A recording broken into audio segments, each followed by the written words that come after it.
እንትን ንገሩኝ እስቲ ማለት ያገኙበትን መንገድ ጉግል ላይ ሱና.com ትሄዳለህ። ሱና.com ያ ከዛ ምንድነው ላይክ አንትስ ምናምን ስትለው ምንድነው ዋይት ላይክ አንትስ ብለህ ስትለው እንደዛ መሰለኝ እንትን ያደረገው። እነዚህ ማስረጃዎች ፕሩፍ እንደሆኑ ማለት በምንድነው ማረጋገጥ የምችለው? ኤኒ ዌብሳይት የፈለገውን ነገር ስለ ሐዲስም ስለ ቁርአንም ሊያስቀምጥ ይችላል። እኔም ዘልዬ ሄጄ ዌብሳይት ከፍቼ መጻፍ እችላለሁ። ሀቢቢ ይሄ ሱና.com who created ማን የጻፈው ነው? እንትኖች ሙስሊሞች ናቸው። እንትኑን ግን ማን ነው በጀቱን እንትን የምትለው ሳውዲ ናት። የሳውዲ የራሱ እንትን አለው KSU።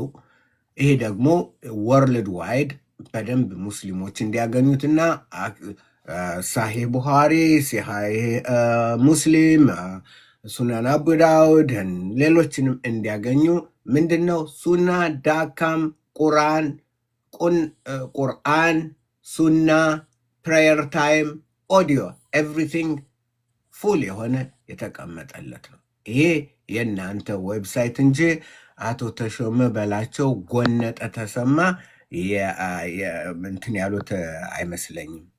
አይደለም። ይሄ ሀገሩ የሚያውቀው ነው። መልካም ጋሼ፣ ማለት አንድ ነገር የምፈልገው ነገር በመጀመሪያ ደረጃ አሁን የሚሉት ዌብሳይቶች በሙስሊሙ ቨርቲፋይ የተደረጉ ናቸው ብዬ አላስብም። በሁለተኛ ደረጃ ደግሞ ቁርአን ላይ ሪያሊቲው የተጻፈ ነገር ነው። እዚህ ጋር አሁን እኔ የማውቀው ነገር ነው። ትልቅ ኡስታዝ ጋር ቢሄዱ ደግሞ በደንብ ይነግሮታል። እና እስልምና ላይ ነገር የለም። ቁርአን ደግሞ ይኸውልህ ቁርአን እንደው በተጻፈው እንትን መረዳት አችልም። ይህን አውቃለሁ። ቁርአንን ብድግ አድርገህ መረዳት አይቻልም። አንደኛ ለዚህ ነው ወደ ቁርአን እንትን ለማለት ልዩ ቱሎች አሉ ለመረዳት። አስባባና ዙል የወረደበት ምክንያት ያንንን ማጥናት። ኢብን ካቲር ምን አለ፣ ጀላላይን ምን አለ፣ እወላለ እንደዚህ ብለን ነው የምንረዳው እንጂ ጥሬ በጥሬ ቁርአንን ዝም ብዬ ወስጄ እረዳዋለሁ ብትል ራስህን መሸወር ነው የምለው ወንድሜ። ያው የተጻፈ ነገር ነው ማለት ያለውን አይደለማ። የተጻፈ ውስጥ ገብተህ እንትን ማለት አለብህ። ውስጥ ዝም ብሎ እኔ እኮ ብዙውን ጊዜ አሁን አንዱ እንዳውም የሙስሊሞችን ሳይ ከሙስሊም ስካለርስ ላይክ አህመድ ዲዳት፣ ዛኪር ናይክ የእነሱንም አሁን እየሰራው ያለሁት በእንግሊዝኛም ስሰራ የነበረ ያን ነው። ትልቁ ነገር ምንድነው? አንድን እንትን ይወስዳሉ። አንድን የመጽሐፍ ቅዱስ እንትን ይወስዱና ላይ በላይ ይወስዱና እንዲህ ነው የሚለው። ለምሳሌ ማንን ልውሰድልህ? የእናንተ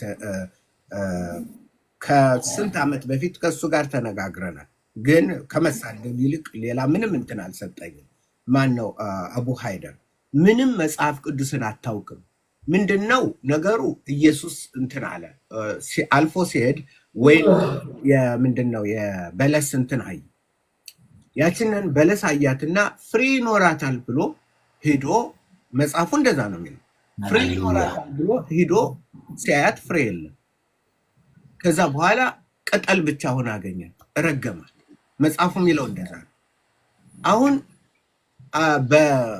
በኡስታዝ አቡ ሃይደር እንትን ይሄ ኢየሱስ ይህንን የዚችን ቅጠል እንትን ያላወቀ ለነብይነቱ ምንድነው የሚያመጣው? ምንድነው ይሄ?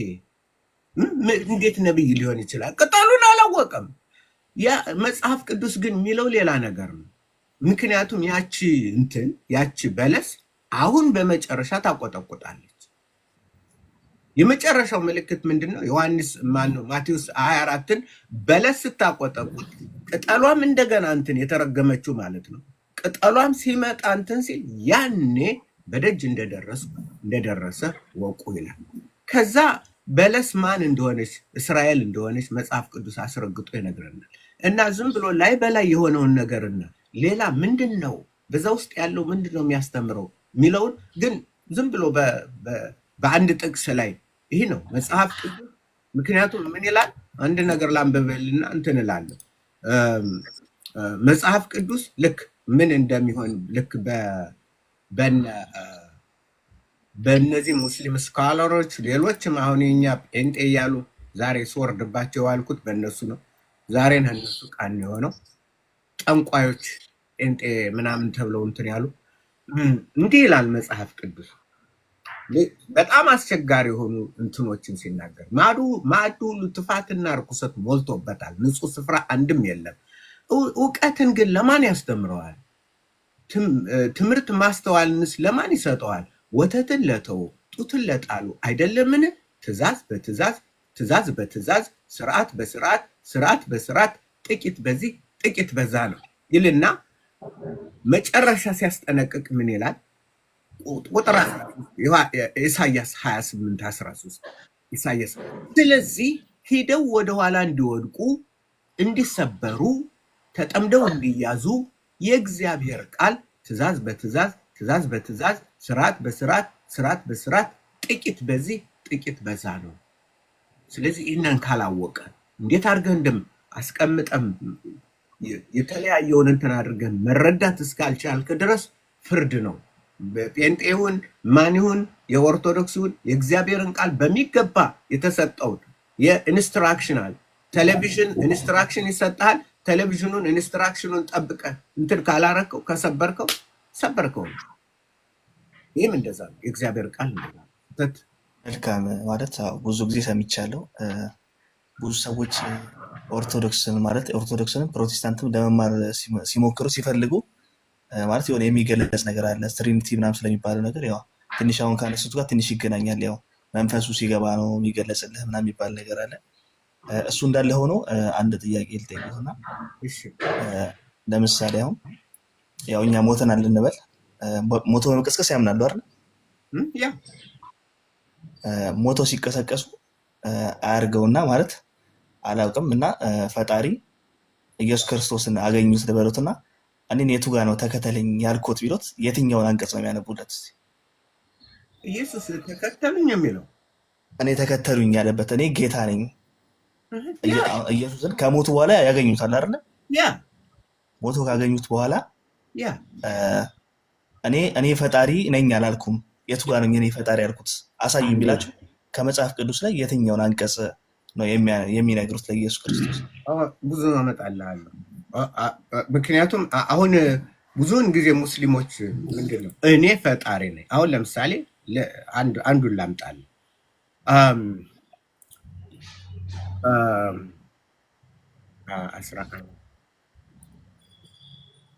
አመጣልሃለሁ አለኝ አለኝ አለኝ አለኝ ኢየሱስም እንዲህ አላት። ማርታም በመጨረሻ ቀን በትንሣኤ ወንድሜ እንዲነሳ አውቃለሁ አለችው። ኢየሱስም ትንሣኤና ሕይወት እኔ ነኝ፣ የሚያምንብኝ ቢሞት እንኳን ሕያው ይሆናል፣ ሕያው የሆነም የሚያምንብኝም ሁሉ ለዘላለም አይሞትም።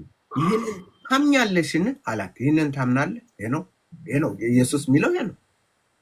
እኔ ትንሣኤና ሕይወት ትንሣኤና የመቀያማ ነው አይደል? የመጀመሪያ ትንሣኤና ሆነ የምንለው ያነ ነኝ ነው የሚለው ቀያማ እኔ ነኝ ትንሣኤና ሕይወት። ስለዚህ በእኔ ካመንሽ አብጀስት ዩ አር 100% secured። በእኔ የሚያምነውን ሁሉ አድነዋለሁ። አመነም ሲባል ግን ዝም ብሎ ሄይ ኢየሱስ አምናለሁ አይደለም፣ መኖር ነው። መጽሐፍ ቅዱስ በተለይ የግሪኩን ስናጠና ሜኔ ናፍቶ ሜኔ ናፍቶ ሜኔ ናፍቶ በሱ ኑሩ በሱ ኑሩ በሱ ኑሩ በሱ ኑሩ ይላል መጽሐፉ። በሱ ነው የምንኖረው። በሱ መኖር ማለት ምንድን ነው? በሚያስተምረው ክርስቶስ በሚያስተምረው ትምህርት ማለት ነው። እና ሌላው ደግሞ አንድ ቦታ 13 አቤት አቤት አቤት አቤት አቤት አቤት ያ ጌታ አይደለም ያልከው፣ እናንተም መምህርና ጌታ ትሉኛላችሁ አላቸው ጌታ ኢየሱስ። እንዲሁም ነኝና መልካም ትላላችሁ። እንግዲህ እኔ ጌታና መምህር ስሆን እግራችሁን ካጠብኩ፣ እናንተ ደግሞ እርስ በርሳችሁ እግራችሁን ትተጣጠቡ ዘንድ ይገባችኋል። ማለት ማዋረድ ራሱ አንዱ ለሌላው ሲል ራሱን ማዋረድ ዝቅ ማለት። ምክንያቱም እግርን ማጠብ ማለት ከላይ ሆኖ ታች በቃ ልጆች ሴቶች እንትኖች ነው አይደል በአገራችን ትምሉ እኔ ይሄን ነው የሚለው ጌታ ኢየሱስ። ስለዚህ ይሄ ጌታ ነው ጌታችን ነው። እንደውም የጌቶች ጌታ ነው የነገስታትም ንጉስ ነው መጽሐፍ የሚለው ረብል አርባብ ምልኩል ምልኩ ይላል። መልካም ያው ዘርዝረውልኛል፣ ግን እኔ ቀጥታ የጠየቁት ኢየሱስ ክርስቶስ እኔ ጌታ ነኝ እና እኔን ተከተሉኝ ያለበትን ምዕራፍ ካለ ደግሞ የሆነ የሚያሳዩ ነገር ካለ ከመጽሐፍ ቅዱስ ላይ ስማ፣ ይሄ እኮ ግልጽ እኮ ነው። ምንድን ነው ያለ? በእኔ የሚያምኑኝ ማለት ምን ማለት ነው? ቆይስ ካላመንክ እንዴት? እንዲያውም እኮ ሲከተሉት 12ቱ ምን አላቸው? እናንተስ የምትከተሉኝ መመለስ ትፈልጋላችሁ? እኔን ተመከተል አላቸው። ምን አሉ? ብዙዎች ተመለሱ እሱን ከመከተል። ጌታም ምን አላቸው? እኔን ከመከተል ከእናንተስ የሚመለስ አለ ወይ አለ። ጴጥሮስ አነሳና አንተ የህይወት ቃል አለ፣ ከአንተ ጥለን የት እንሄዳለን አለ። አንተ የህይወት ቃል አለ። ይቅርታ አድርጉልኝና መከተልና ጌታ ነኝ እኔ ማለት ለእኔ ተገዙ ማለት አይለያይም። መከተል ሌላ ነገር ነው። ነብይም ገብቷቸዋል። ነብይም ተከተሉኝ ይላል፣ ጌታ እኔ መምህርና ጌታ ነኝ ሲል እንደ ነብይነትም ይሆናል። ወይስ እኔ መምህርና ጌታ ነኝ ሲል ምን ማለት ነው? እኔ ጌታችሁ ነኝ ሲል አላለም እንዴ? ማቴዎስ 13 ያነበብኩልህ እኔ ጌታችሁ ነኝ እኔ ጌታ ነኝ የሚል ነገር እንኳን አላነበብኩልኝ። ተከተሉኝ ተከተሉኝ ትድናላችሁ የሚል እናንተም መምህርና ጌታ ትሉኛላችሁ። እናንተም መምህርና ጌታ ትሉኛላችሁ